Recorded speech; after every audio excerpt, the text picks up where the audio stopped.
Well, greetings, everybody. Been a long 22 hours and 37 minutes. But I felt it's so important at this moment of time to amplify the extraordinary moment we're in of an aggressive authoritarian takeover of our republic. The folks who came to the floor to ask questions and make points really highlighted so many of the different dimensions in which this authoritarian playbook is unfolding. The way it's unfolding in terms of the president weaponizing the Department of Justice to go after a political enemies list. The way it's unfolding with the president seeking every strategy and angle possible to get the courts to give him a green light for the ability to deploy troops in our cities when there is no rebellion, there is no invasion, and no insurrection. The attack on freedom of the press, on our networks, and the pressure that they have felt with the president wielding the issue of broadcast licenses and mergers over the heads of networks, the pressure being applied to universities as to how and they can teach using the pressure of availability of research grants and the ability to host students, using pressure on law firms by wielding the power of government over security clearances, and then denying due process in multiple settings, the due process which is our guarantor of our freedom.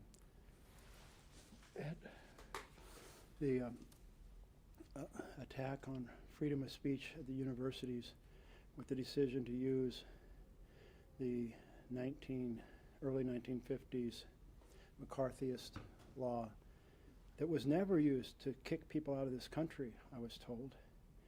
It was used to deny visas for people coming in, but used in a whole new way to throw people out of the country at universities who expressed opinions on foreign affairs that the Secretary of State didn't like. In all of these dimensions, we see the growth of this authoritarian playbook. But there is one other, maybe multiple others, but one other is that the difference between an authoritarian government and a democracy is whether a group of elected individuals bringing their knowledge and interests from every portion of the country sit down and work out what programs will exist, how they'll be run, and how much they'll be funded, or whether that function is shifted to the executive. When it's shifted to the executive, you have you have a strongman state. And that's why the founders were so intent on saying this function of designing programs, funding them, writing the laws that do that, has to rest with the legislature. But we see in Russell Vought's strategy trying to use tools in which essentially that power is shifted to the executive, to slow walk funds, to freeze funds, to impound funds, and then to get to the end of the year and file a bogus request to have the funds, the programs reversed, the funding reversed for the programs, that pocket rescission strategy, with all the intention being just to use the grace period in order to reach the end of the fiscal year and have the authorized funds go poof and not be able to be used anymore. Every time you hear Trump or Russ Vought or a cabinet member say, we shut down that program or we shut down that grant because it didn't align with our mission priorities, you are hearing a hugely authoritarian statement. That's what goes on in an authoritarian nation, not of we the people republic. So I'm so glad that so many of my colleagues, how many came down and participated in the course of it? 12.5 about 2 dozen, about 2 dozen. And I was thankful that I didn't have to talk for a few minutes each time one of them came. As you can tell, I'm almost out of vocal cords as it is. I guess I can answer any questions if you'd like. Yeah. Senator, when Cory Booker did this, he dehydrated himself for several days ahead of time to maintain his physical stamina. What was your tactic to do it? And frankly, how did you not have to go to the bathroom for more than 22 hours? Yeah, it is about dehydration. My last sip of anything, well, I might have had a micro sip, was breakfast on Monday morning on the plane. That was my last food too. And I wasn't really sure that it was going to work out. And I was like, I hope I'm not fasting for no reason. I love to eat. But dehydration is it's what I did the first time when on Gorsuch. I didn't drink for a day. And I was worried. I told the team, I don't know how long I can go. But dehydration works pretty well. It also makes you a little off your game. So, sorry about that. Did you feel like you were going to faint at any point? There was one moment where I was lightheaded, yes. The hardest part was a couple weeks ago when I had started running again. I hurt my back. And my back hurt the whole damn time. And if any of you were on the floor, you saw me stretching when people were asking me questions. I was trying to stretch. So that made it harder. That made it much harder than when I went for a long speech on Gorsuch when I said we should not complete the theft of the Supreme Court seat. That was a long time ago. Yeah. With KPTV, the whole nation was watching this speech, but what do you want to communicate specifically to the people in Oregon, especially as you've been one of the most vocal critics of what's been happening in Portland, and what's, I guess, the headline thought you want people in Oregon and your constituents to take away from this? Oh my goodness. Well, I'm so proud of the people of Portland who have resisted the temptation to engage when they have been shoved or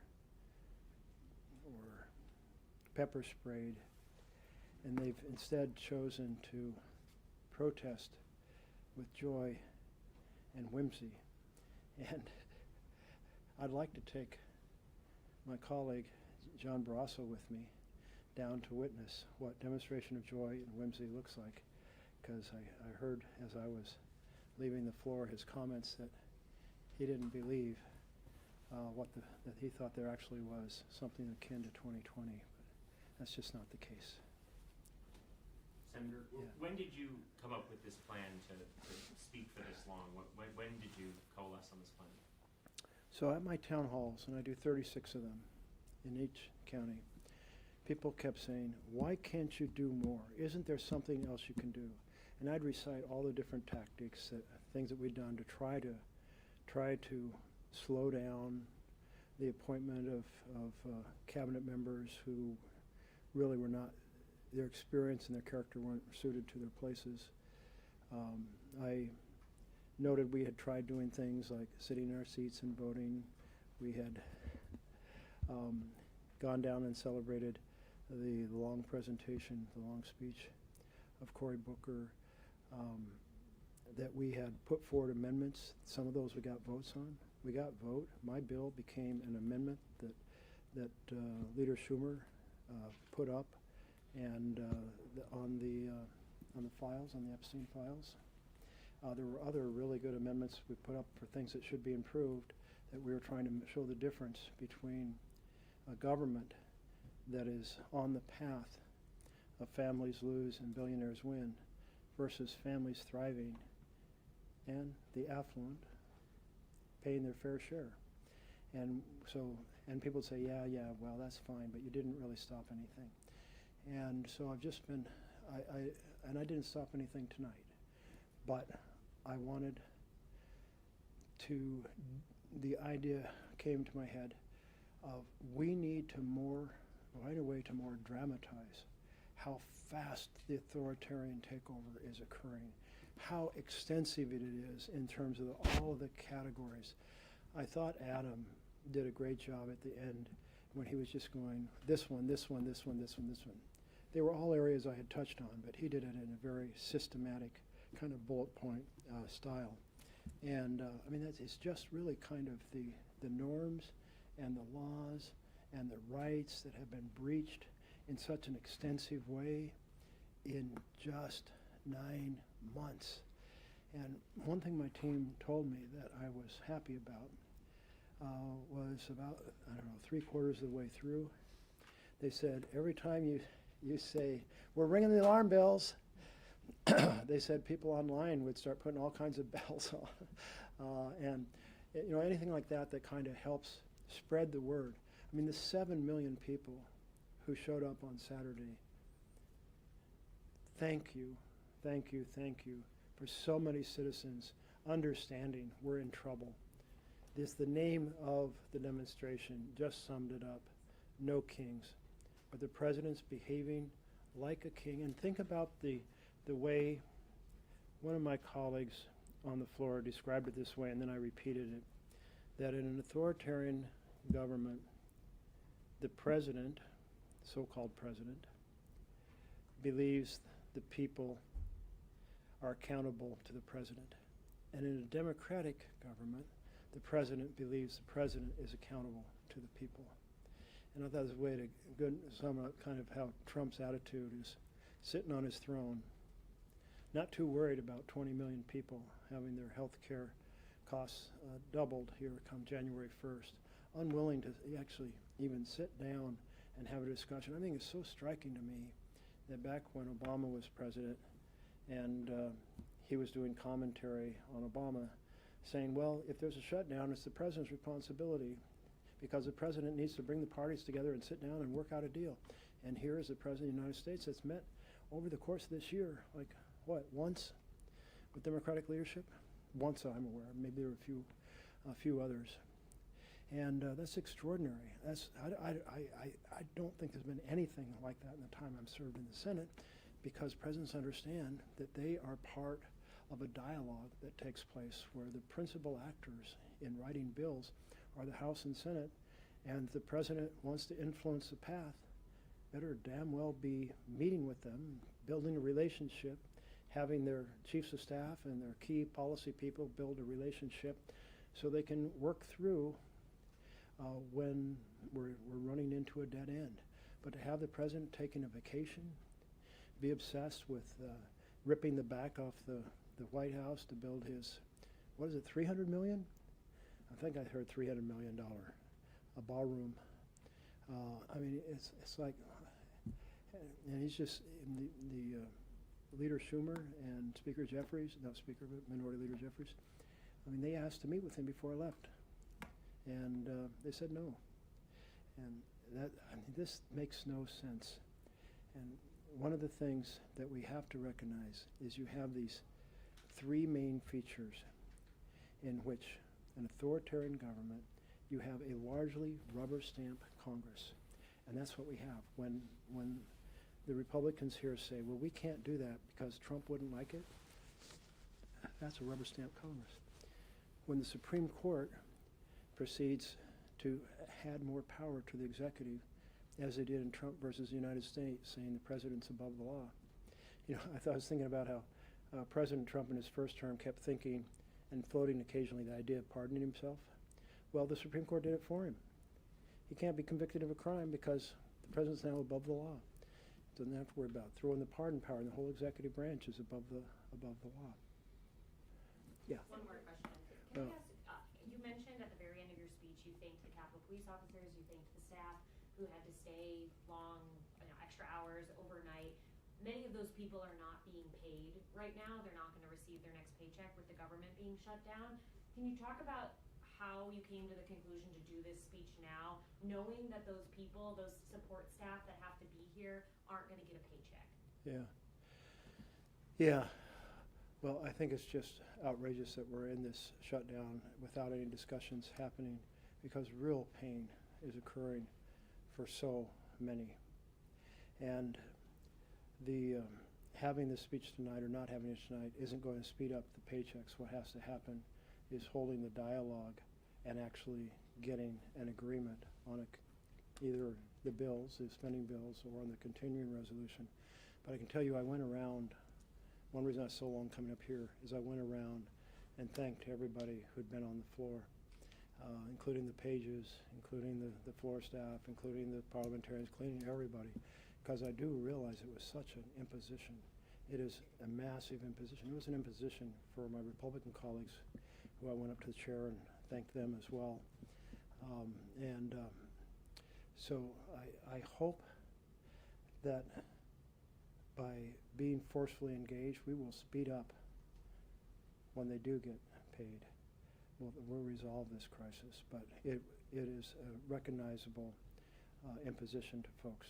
I did feel that the right moment is in the middle of the week, and the right moment is after the vibe had been generated by the No Kings March on Saturday. I didn't want the momentum of that to die down. Yeah, okay, last question. The speech clock did it about 22 hours, 37 minutes, a long time, but a few hours short of the record of 25 hours and 5 minutes held by Cory Booker. Can you talk about why you decided to stop speaking when you did and not go for the record? Yeah, well, so I felt that as an Oregonian, I should at least match the one Oregonian on the list. So I did. Well, I exceeded by a few minutes. Thank you all very much. Thank you. Thank you. Thank you all. But I didn't set out with a plan to go. That was, I knew that I was stretching the possibility of Republicans cutting me out too. What are you gonna have for dinner? I just had a slice of pizza. And anybody want pizza? We brought in packing pizza for anyone involved in this affair. So anybody needs pizza? It's down in the Democratic cloakroom. I'd be glad to go in. I think they want us to bring us some boxes. Don't say no.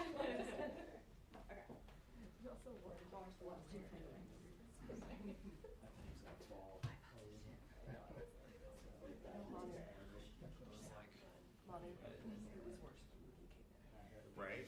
What chunk did you